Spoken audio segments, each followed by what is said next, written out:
Dostlar, Özcan Deniz'in amcası Halit Bey, Halit Deniz, canlı yayınımızda. Özcan Deniz'in amcası. YouTube'un size bildirimleri, Bilal Özcan TV yayına başladı bildirimlerini göndermesini bekliyorum ve sizler de yayına katılacaksınız. Ama nasıl olsa seyredeceksiniz. Ben anlatayım şimdi size. Özcan Deniz'in amcası Halit Bey, ekranda gördüğünüz beyefendi. Hoş geldiniz bu arada Halit Bey Hoş bulduk yayınıma. Bülent abi. Hoş Ee, bulduk. İyi akşamlar diliyorum, iyi yayınlar diliyorum. Sağ olun. Geçen sene arkadaşlar Şubat ya da Mart ayıydı. Hatırlıyor musunuz? Hangi aydı Halit Bey? Şubat Bilal abi, Şubat'tı. Şubat. Geçen Evet, sene Şubat ayında Söylemezsem Olmaz programına konuk olarak katılmıştı kendisi. Beyaz TV'de Söylemezsem Olmaz programını yapıyorduk. O günlerde de Özcan Deniz'le ağabey arasında, Ercan arasında sürtüşme ayyuka çıkmıştı. Medyada sürekli haber oluyorlardı, birbirlerini suçluyorlardı ve evet, Halit Bey kendisi e, yayına katılmak istedi ve bizim yayınımızda Özcan Deniz'le ve Ercan'la ilgili bildiklerini, olayın gerçeği budur diye anlatmıştı arkadaşlar. Ve Ercan da bağlanmıştı yayına ve sizle tartışmıştı yayında değil mi? Telefonla evet, bağlanmıştı. Bayağı bir evet, ilginç bir yayın olmuştu. İddialı bir yayın olmuştu o ve medyada da bayağı yankı bulmuştu. evet, Sözlerinizle konuya açıklık getirmiştiniz. İşin doğrusunu anlatmıştınız. Ama evet. ondan sonra yaşananlar sizi çok huzursuz etmiş, çok rahatsız etmiş ve bana ulaştınız. Bilal Bey, ben bazı şeyler konuşmak istiyorum dediniz. Ben de hay hay Halit Bey buyurun dedim. Ben şimdi sizi Teşekkür ederim. dinliyorum Halit Beyciğim. Şimdi Bilal abicim, o programa benim geldiğimi biliyorsunuz. Programın yapımcısı Bilal Bey vardı. Soyadını hatırlayamadım. Evet, E, Bilal Bey buyurun siz devam edin. e, Ona gelmiştim. İşte sizin programa çıkmıştım. Evet, Siz de biliyorsunuz ki Özgür'ün bundan haberi yoktu. Benim gelip programa çıktığımdan evet, haberi yoktu. Evet. Siz de şahitsiniz Allah için. Bilal abi de şahit. evet, Sizin programın yapımcısı. evet. E, Şimdi program bitti. Bildiğiniz gibi bir yıla yakın oldu. Yaklaşık bir yıl oldu. 11, Tabii. 11,5 ay oldu. İlk zamanlarda ben pek önemsemedim. Çık buradan. İşte dediğim gibi bir hafta kadar bir misafir etti. Özcan teşekkür etti bana. Amca sağ ol, haberim olmadan geldin, yanımda durdun. Beni destekledin, teşekkür ederim dedi. Ayrıldım, geldim. Bütün aileyi, dostu, arkadaşı karşıma aldım bu sefer. Allah Allah. Allah Allah. Yani, Şimdi bir dakika bir adım adım gidelim lütfen. Siz evet, programa çıktınız, bizim programa çıktınız. Dediğim gibi bayağı bir hararetli program oldu. Siz evet, bildiklerinizi dürüstçe, dobra bir şekilde anlattınız. Özcan Deniz'in öz amcası olarak, onun evet, babasının kardeşi olarak ve bütün aile içindeki olaylara tanık olmuş bir insan olarak Özcan Deniz'in doğumundan bu yana her şeyi bilen bir insansınız. evet, Bildiklerinizi doğru bir şekilde anlattınız. Ercan Bey bundan rahatsız oldu sizin söylemlerinizden. Telefonla da bağlandı. Telefonda evet, size saygı sınırları içinde karşı çıktı. Ee, Siz de bildiğinizi ona söylediniz altta kalmadan. Seviyeli bir tartışma oldu ama anlaşamadan telefonlar kapandı. evet. Sonrasında siz yayın bitti ve ayrıldınız. Özcan Deniz sizi evinde ağırladı.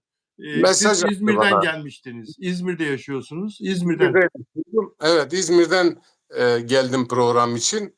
Evet, Sonra programdan sonra mesaj attı bana. Amca teşekkür ederim. Çıkmışsın, konuşmuşsun. Ben sonradan duydum.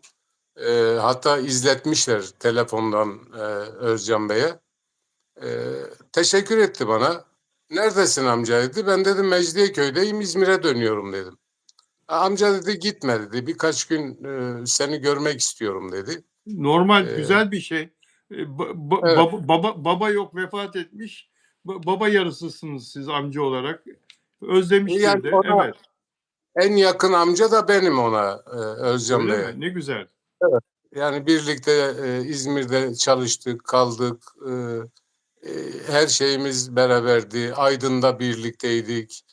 Çalıştık Sonra derken çalıştık derken siz müzisyensiniz aynı zamanda. ben türkücüyüm Bilal abi. Benim orkestram vardı burada. Birlikte çalıştık. Mahalle düğünleri yaptık. Ne bileyim gazinolar falan. Sonra Şöhret olmadan ayrıldık. evvel. Şöhret olmadan evvel mahalle düğünleri değil mi? Olmadan. Tabii tabii tabii. Çocuktu 15 Özcan.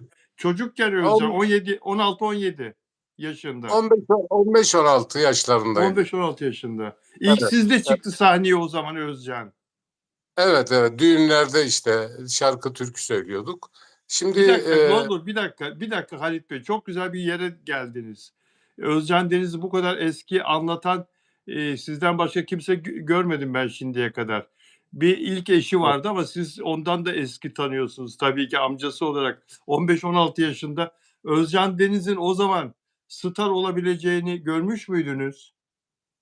yani tabii ki o şöyle hatta İzmir'de İzmir'in Fahrettin Aslanı vardı. Atalay Noyaner. Bilirim. E, Allah rahmet tabii eylesin. o birkaç gazinocu vardı.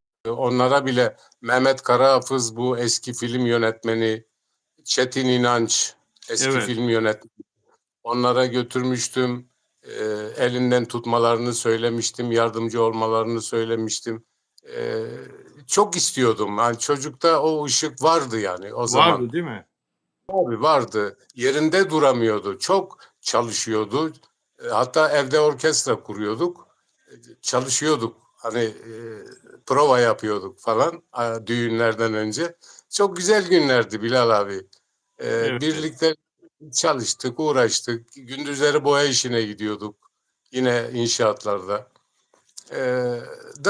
Şimdi neyse şeye gelelim konuya. Aldı beni telefon açtı. Amca dedi gitme birkaç gün kal dedi.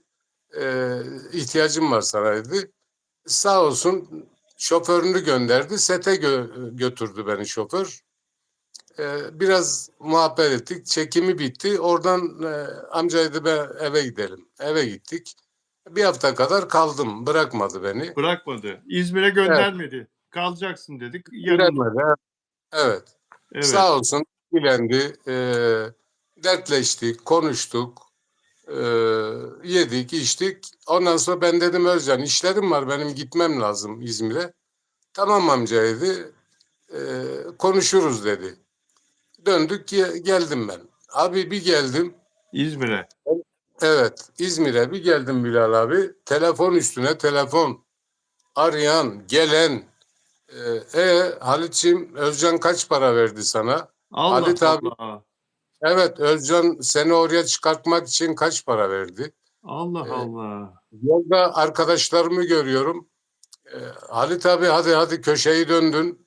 Ya arkadaşlar böyle bir şey yok. Anlatamıyorum da.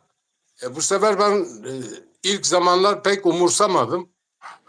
Şimdi Allah Allah. artmaya başladı bana. Yani zoruma gitmeye başladı. Dedim Bilal abiyle bir röportaj yapalım. En azından işin şahidi sizsiniz.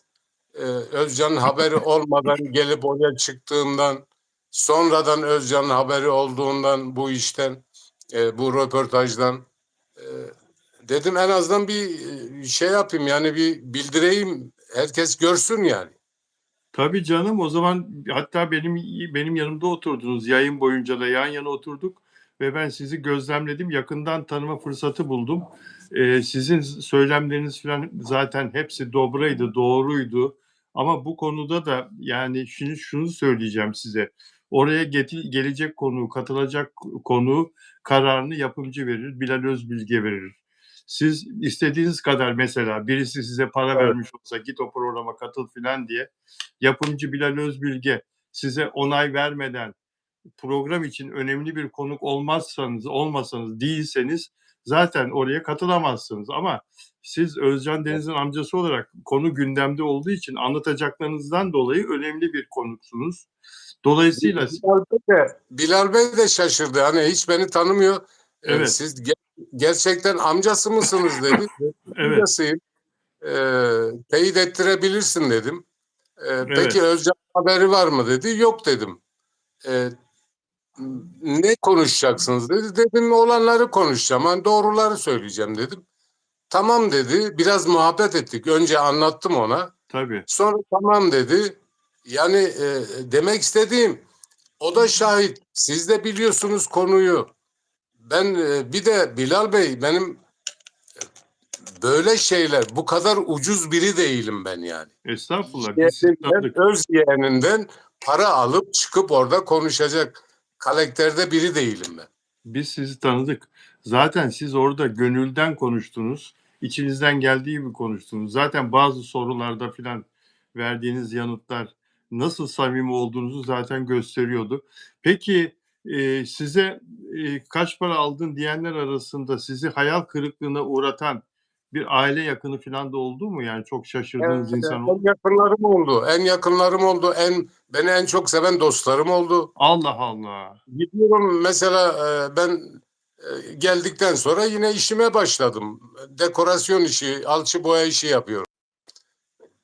Gidiyorum ortak iş yaptığımız arkadaşlar var. Mesela ben bazen iş alıp beni yardıma çağırıyorlar. Gidiyorum. Halit abi ya hala mı çalışıyorsun? Köşeyi döndün yani Özcan sana ihya etti. Sen niye çalışıyorsun? Ya ne Allah ihyası? Ne Allah. köşesi? Nereden duydun diyorum. Söylüyorlar abi herkes söylüyor diyor. Ya bunu ortaya yayanı da bilmiyorum. Neden böyle yapıldığını da bilmiyorum. Yani gerçekten Bilal abi çok gücüme gidiyor. Peki şimdi burada sizin söylediğiniz programda anlattığınız gerçekler, konular Özcan Deniz'in bu aile içi çekişmede haklı olduğu yönündeydi. Ancak siz bunları Evet, söylerken yine de kardeşler onlar işte bir aile yine de bir arada olmaları gerekir. Yine de doğruyu görüp barışmaları gerekir.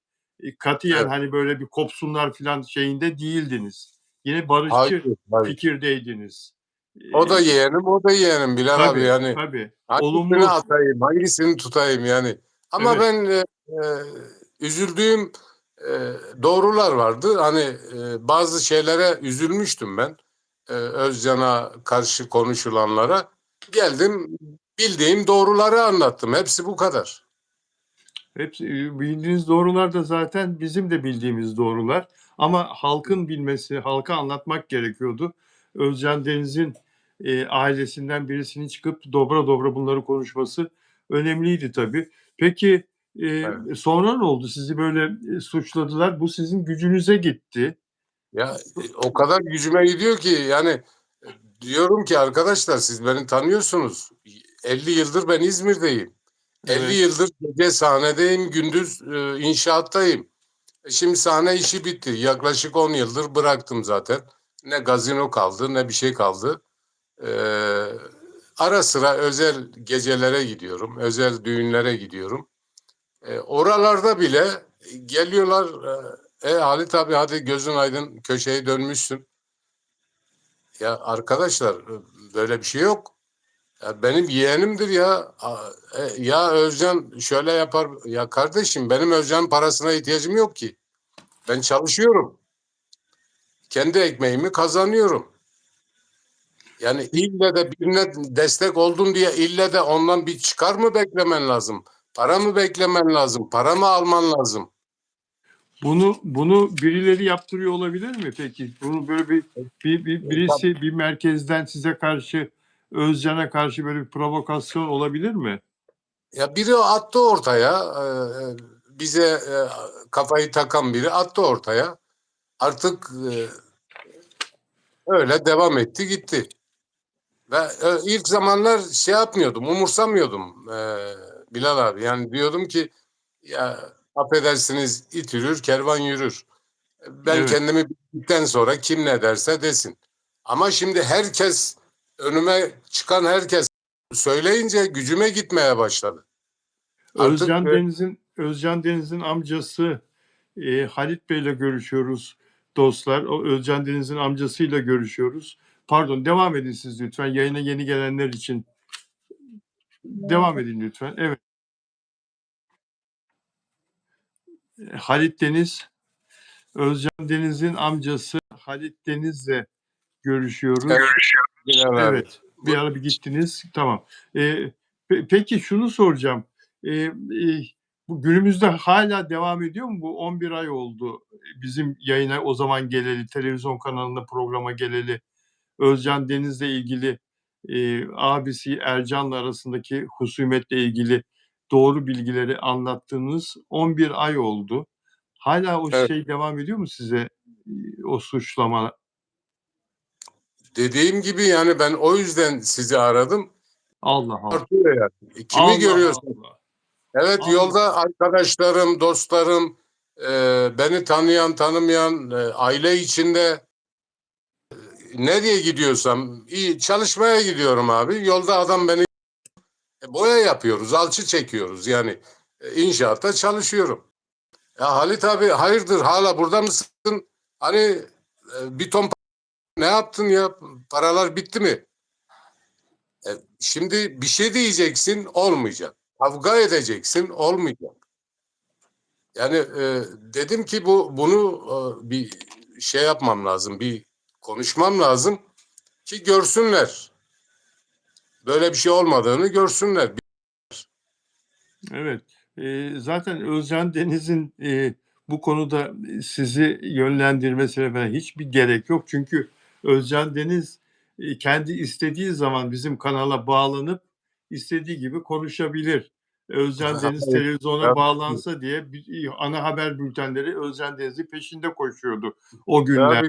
tabii ki. Yani Özcan Deniz bağlansa mesela sizin bir program boyunca anlatacağınızı o 10 dakika konuşsa zaten Hayır. ikna etmek için yeterli olur. Özcan Deniz sizi niye Hayır. yönlendirsin? Size para verip amca çık oraya desin. Sizin Ya zaten öyle bir insan değilsiniz. Özlem Deniz'in ihtiyacı ne yani Allah aşkınıza yani. Yok canım, yok canım. Hiç canınızı sıkmayın. Yani Halit Bey, ben sizin yayına nasıl geldiğinizi biliyorum. Söylediğiniz gibi Bilal Özbilge yapımcı, o zaman programın yapımcısı sizi Evet. elekten geçirmeden sizi konuk olarak oraya almaz. Sizin önünüze, arkanıza siz kiminle geldiniz, kiminle katılıyorsunuz, ne vasıtayla geliyorsunuz, ne anlatacaksınız, niyetiniz ne?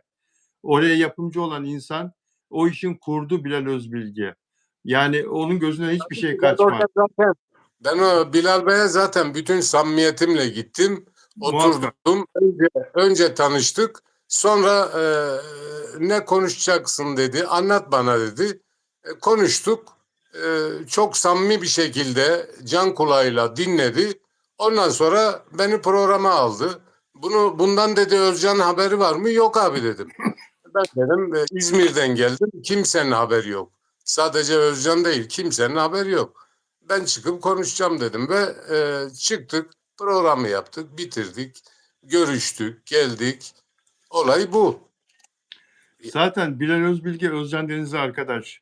Özcan Deniz sizi bir yere yönlendirmek istese size niye para versin? Bilal Özbilge'yi arar. Amcamı yolluyorum Bilal der. Amcamı yolluyorum. Bir programında bir yer ver lütfen der. Bu kadar Bitti, basit.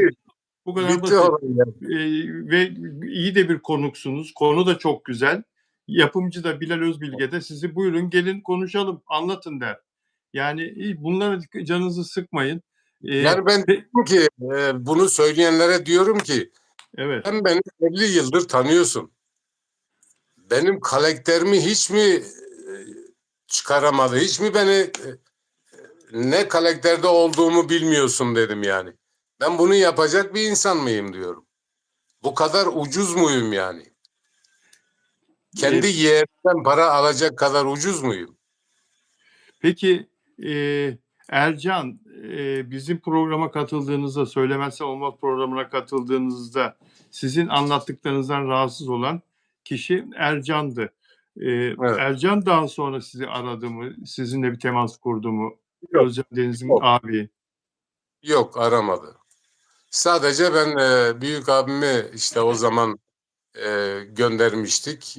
Yeğenlerimi, büyük abimi barıştırmak için gittiler. O da olmadı. Öyle kaldı. Allah'a şükür şu an iyiler.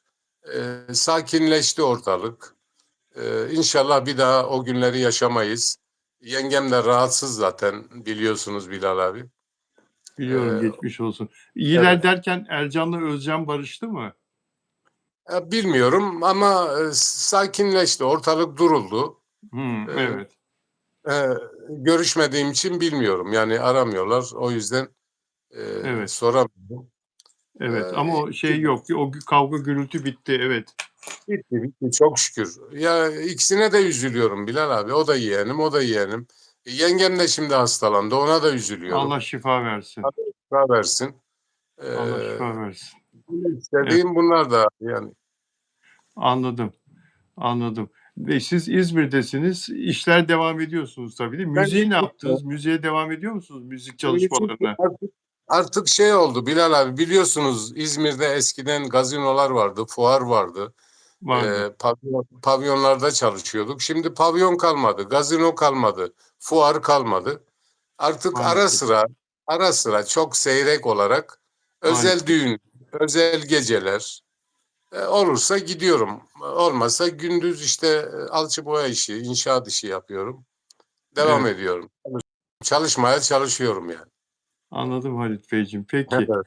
Peki. Çok teşekkür ederim yayınıma katıldığınız için. Ben çok teşekkür ederim yayını aldığınız için. Estağfurullah. Sağ olun. Size sağlıklı günler diliyorum. Ben de. Görüşmek üzere inşallah tekrar. Görüşmek üzere Bilal abicim. Sağ olun. Sağ ol. Sevgiler. Sevgiler.